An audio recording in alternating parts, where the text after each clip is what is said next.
This special edition of Focal Point starts now. I'm Regan Holgate.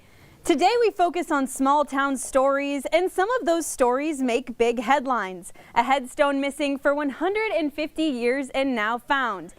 Yes, thank you, Asia. This is the section of the Red Cedar River that's right behind Jennison Fieldhouse. And if you take a look over here, I'm not sure how well you can see it because it is pretty dark out here, but they've installed black rubber mats behind me, and they're using this as the main entry point for those dive teams and those boats that are out there searching. Sean, this past weekend was a big one for the Michigan State football team. A top 10 matchup between the Spartans and the Wolverines, and it did not disappoint. It was the first time in 57 years that both Michigan State and Michigan have come into this rivalry matchup undefeated. And I'm here with Nicolette right now. And Nicolette, you have to have a favorite flavor, and you have it right here. Can you tell me a little bit about it? And here's a kicker, but he's a punter. Are you confused? Yes. Okay. Yes. We will explain. Focal Point's special Small Towns is back after this break. You know what they say, maybe third, fourth time's a charm. Now we are finally ready to show you outstanding senior Madison O'Connor's tribute video and outstanding PhD Apoorva Joshi's acceptance speech. Loretta says there's a feeling of wholeness now that they've brought the family back together. The Weller family line has quite the history, and because of this situation, their mark on society many years ago has resurfaced. And innovators, when trains stopped coming to a depot, Williamston had to find a way to keep people coming. In this special edition of Focal Point, we put the spotlight on these stories. Welcome to Small Towns.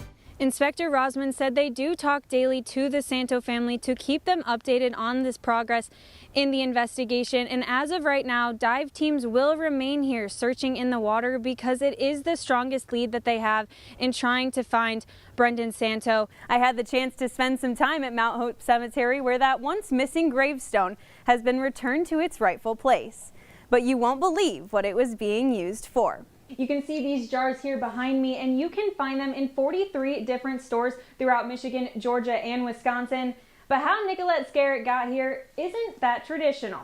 Even with the year of the pandemic, our students have come shining through with awards from local, regional, and national contests, including Station of the Year from the Michigan Association of Broadcasters. Our broadcast news and sports students have won more than 70 awards for their work this year, including national, regional, and state awards. Other contest winners are from the Society for News Design and the Michigan Press Association. We honor all of our award winners now. And you know, in our business, the last story in a show is called The Kicker. And your punter was our kicker. Hey, pretty good one at that, too. Right, very good at that. And so from coffin corners to missing headstones, we wanted to shine a spotlight on the people from Michigan's small towns. And can the 4-0 Spartans continue their winning streak with their homecoming game against Western Kentucky tomorrow? Riley Wolfbauer joins us next with sports.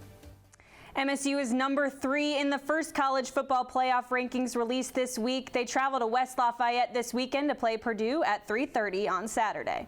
And for the Friends of Lansing's historic cemeteries, Loretta says there's a feeling of wholeness now that they've brought the family back together. Students spend 4 years of their lives here at Michigan State. When they graduate and head into the work world. But then, and we see it all the time, some wind up coming back. One particular alum is partnering with current MSU student athletes. Focal Point's Ian Gilmore has the story. Well, thank you so much, Nicolette, and we wish you all the best this busy holiday season. Thank you. Live here in DeWitt, I'm Regan Holgate for Focal Point News. Back to you guys in the studio. The next award is the Albert Applegate Scholarship. Albert Applegate is considered by many to be the Dean of Michigan Journalism Educators. Dr. Applegate served as the chairman of the School of Journalism from 1936 to 1955. By the time he retired, he developed friendships with nearly every editor and publisher in Michigan. Dr. Applegate is a member of the Michigan Journalism Hall of Fame.